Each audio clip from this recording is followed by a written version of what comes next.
Hello student, मैं प्रांत sir फिर से आपके साथ। आज हम लोग देखेंगे क्लास 10 का ये धातु एवं धातु का पाठ है, उसके आगे की। इसमें आज हम लोग देखेंगे धातुओं की प्राप्ति कैसे की जा सकती है। तो धातुओं की प्राप्ति करने के लिए दो चीज है, एक होता है खनिज और दूसरा होता है अयस्क। तो खनिज क्या होता है? पृथ्वी में प्राकृतिक रूप से पाई जाने वाली तत्वों एवं यौगिकों को खनिज कहते हैं। यानी पृथ्वी में क्या है, प्राकृतिक रूप से नेचुरल रूप में जो पाई जाती वाले तत्व है, एलिमेंट या कंपाउंड जो कहेंगे इसको, तो उसको हम लोग खनिज कहते हैं। और अयस्क क्या हो गया? वे खनिज जिससे धातु अधिक मात्रा में, मतलब वो वाला खनिज चाहिए जिसमें धातु क्या हो, अधिक से अधिक मात्रा में हो और जिससे निकालना फायदेमंद हो। मतलब हम किसी चीज को अगर निकाल रहे हैं तो वहां से क्या हमको लाभ ज्यादा हो निकालने में, उस खनिज से, उस धातु से खनिज को, अयस्क को निकालने में जितना फायदेमंद होगा तभी हम उसको कहेंगे वो अयस्क है। नहीं तो हम उसको नहीं, फायदेमंद नहीं होगा तो हम उसका यूज नहीं कर पाएंगे। तो अयस्क में क्या हो जाएगा? वे खनिज जिससे धातु अधिक मात्रा में पाए जाते हैं तथा जिससे निकालना फायदेमंद होता है, अयस्क कहलाते हैं। इसी में दूसरा शब्द है गेंग। गेंग क्या होता है? पृथ्वी से प्राप्त खनिज, जो पृथ्वी से हमें प्राप्त हो गया है खनिज। और अयस्क में कई अशुद्धियां, खनिज अयस्क। आप देखो ये वाला अयस्क जो था, ये अयस्क क्या था? जिसको हम लोग अधिक मात्रा में धातु था जिसको निकालना फायदेमंद था। जब हमने उसको पृथ्वी से या प्राकृतिक रूप से हमने उसको प्राप्त किया, प्राप्त करने के बाद क्या होता है, उसमें बहुत सारे गंदगियां या अशुद्धियां पाई जाती है, जैसे रेत, मिट्टी आदि। ये सभी चीजों को क्या कहते हैं? गेंग कहते हैं। भर्जन क्या हुआ?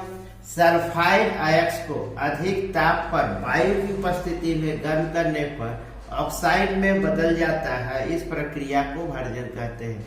मतलब सल्फाइड अयस्क है, जैसे ये सिनेबार हो गया, पारा का अयस्क है ये SgS।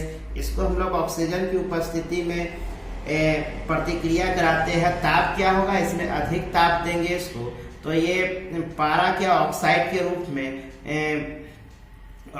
रूप में ये अलग होता है, ऑक्साइड में बदल जाएगा और सल्फर डाइऑक्साइड अलग हो जाता है। इसका निष्कापन कैसे होगा? कार्बोनेट अयस्क है यहाँ पे, मतलब जिंक कार्बोनेट को अगर हम लोग अधिक मात्रा में गर्म करते हैं कार्बोनेट को, तब हम उसको बोलते हैं निष्कापन। और यहाँ पे क्या था? भर्जन। मतलब सल्फाइड अयस्क को यहाँ पे अधिक मात्रा पे गर्म करते हैं तब वो भर्जन कहलाता है। और ये कार्बोनेट अयस्क को जब अधिक मात्रा में गर्म करके बनाते हैं उसको निष्कापन कहा जाता है, जिसमें क्या है, जिंक कार्बोनेट को अधिक मात्रा में किए तो जिंक ऑक्साइड और कार्बन डाइऑक्साइड बन गया। एक मेथड और होता है उपचयन विधि। उपचयन में क्या था? धातु ऑक्साइड से कार्बन जैसे उपचयन को का उपयोग हम लोग धातु प्राप्त करने में करते हैं। मतलब उपचयन हो गया, धातु ऑक्साइड से कार्बन जैसे उपचयन का उपयोग कर धातु प्राप्त किया जाता है। जैसे जिंक ऑक्साइड और कार्बन को अगर मिलाया जाए तो जिंक प्राप्त हो जाएगा और कार्बन मोनोऑक्साइड गैस बाहर हो जाता है। तो ये विधि कहलाता है धातुओं की प्राप्ति करने का। नेक्स्ट देखेंगे धातुओं का परिष्करण कैसे होता है। मतलब कोई धातु परिष्करण करना है, धातुओं का उपद्रव है। जैसे इसमें कॉपर सल्फेट का विलयन है। इस विलयन को जब हम लोग इसको विद्युत अपघटन करेंगे, मतलब एक में कैथोड और एक में एनोड को जोड़ देते हैं, तब इसको जब हम लोग विद्युत अपघटन करते हैं इलेक्ट्रिक के द्वारा, तो विद्युत के द्वारा जब हम इसका अपघटन करते हैं तो जितने भी अशुद्धियां होती है वह सब एनोड के नीचे में आके जमा हो जाता है, जबकि शुद्ध रूप जो होता है वह कैथोड में आके कॉपर जैसे यहाँ पे जमा हो रहा है। तो धातुओं का परिष्करण क्या होगा? धातुओं से अपद्रव को हटाने के लिए सबसे अधिक उपयोगी विधि होता है विद्युत अपघटन। विद्युत अपघटन से जब विद्युत धारा प्रभावित की जाती है तो एनोड से अशुद्ध विद्युत अपघटन में घुल जाती है। एनोड में जितनी भी ये कॉपर सल्फेट का जो विलयन है, इसमें जितनी भी अशुद्धियां होगी वो एनोड क्या करेगा? उसको एनोड के संपर्क में जैसे ही ये सब आएंगे तो अशुद्धियां क्या होती है, इसका अपघटन होने लगता है और शुद्ध कॉपर क्या होता है? विद्युत अपघटन से कैथोड पे जमा होने लगता है। अशुद्ध एनोड जो भी यहाँ पे विलयन में अशुद्ध था वो सब एनोड तली में, ये मतलब इस एनोड के नीचे में तली में आके जमा हो जाती है, जिससे एनोड पंख कहते हैं इसको। यहाँ पे देखो जमा हो गया, तो ये हो गया एनोड पंख। दूसरा यहाँ पे एक आता है संक्षारण। संक्षारण का मतलब होता है धातुओं से क्या होता है, कोई भी धातु होता है और धातु के ऊपर में या तो जंग लगना, जिससे सिल्वर के ऊपर में काले रंग का परत चढ़ जाना, जिससे धातुओं का संक्षारण होता है। धातु जो शुद्ध धातु में उसमें कमी आने लगता है। जैसे इसका डेफिनेशन देख लेते हैं। धातुओं अपने आसपास अम्ल, हम लोग के आसपास जो अम्ल होगा आर्द्रता एवं वायु आदि के संपर्क में आने से संक्षारित हो जाती है। आर्द्रता मतलब नमी भी बोल सकते हैं, हल्के जो मॉइस्चर नमी जो रहते हैं वातावरण में मॉइस्चर रहेंगे, वायु आदि के संपर्क में आने पे धातु क्या होता है, रिएक्शन करता है, प्रतिक्रिया कर जाता है, रिएक्शन करता है।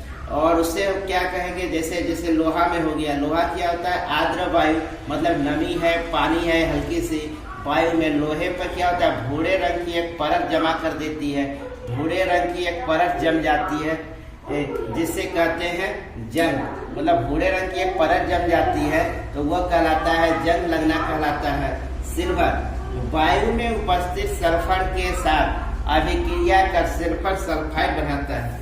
सिल्वर क्या होता है, जैसे चांदी हो गया, ये वायु में उपस्थित सल्फर के साथ अभिक्रिया करता है। यानी वायु में क्या उपस्थित है, सल्फर उपस्थित है, इस सल्फर के साथ प्रतिक्रिया करेगा और सिल्वर क्या होता है, सिल्वर सल्फाइड बनाता है, जिसके कारण चांदी की जो वस्तुएं होती है वह कुछ सालों या कुछ 6 महीने या कुछ महीनों में क्या होते हैं, कुछ समय के बाद वह काली हो जाती है, तो जिसको बाद में साफ किया जा सकता है। इससे बचाव के कुछ तरीके होते हैं। किससे, संक्षारण से बचने के उपाय है, संक्षारण के बचाव है। ये संक्षारण से हम लोग कैसे बचा सकते हैं, संक्षारण के बचाव है ये, इसके मुख्य है संक्षारण के बचाव।